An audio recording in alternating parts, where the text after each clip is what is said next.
ça matin, midi et soir pendant tout le confinement. Mes parents, ils avaient la tête comme, tu vois, ils en pouvaient plus de mon truc. Et donc à un moment donné, ils m'ont dit oui, bon, ben alors vas-y, quoi. Enfin, et dans ma tête, je me suis dit, mais c'est bon, ça, j'ai assez réfléchi, j'y vais. Et là, je clique, tu vois, je clique sur créer le compte, créer le site, appuyer, tu vois.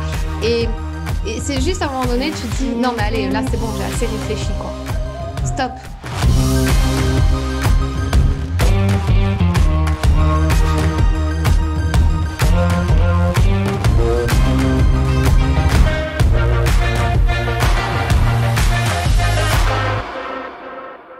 Je pense que c'est peut-être pas donné à tout le monde, tu vois, mais ça se travaille.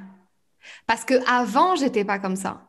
Je le suis devenue parce que je me suis forcée.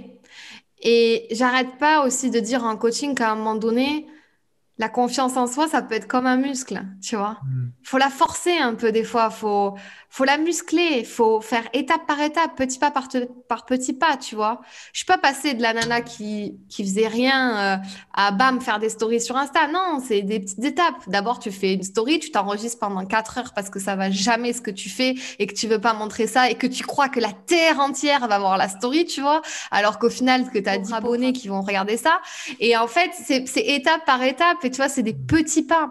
Et moi, ma devise dans la vie, c'est petit à petit, l'oiseau fait son nid. Tu vois, c'est bête, mais moi, c'est ça, tu vois. C'est vraiment, il faut se challenger.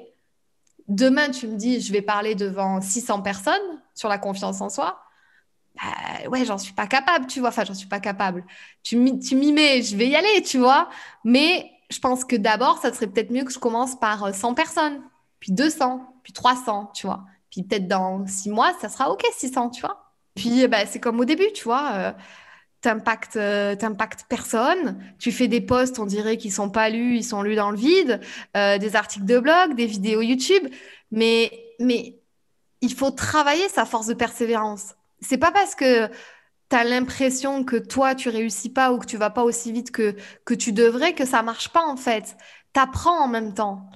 Et moi, c'est ce que je me dis tous les jours. Des fois, tu vois, c'est dur. Je me dis, mais comment je fais pour garder cette persévérance? Tu sais, il y a des fois où je me dis, non, mais allez, laisse tomber, reprends un taf et terminé, on n'en parle plus, supprime ton compte.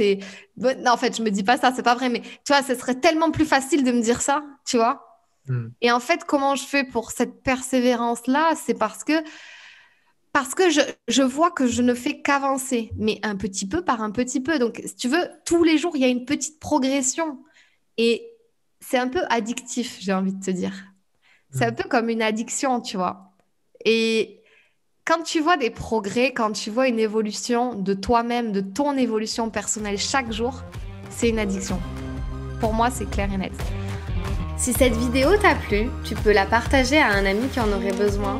Tu peux aussi t'abonner à ma chaîne YouTube pour m'encourager. Tu peux me retrouver sur tous les réseaux sociaux sous le nom de Fanny l'Esprit Coach. Tu peux me poser toutes les questions que tu souhaites et aussi me donner des sujets que tu aimerais que j'aborde. Je te dis à très vite dans une toute nouvelle vidéo.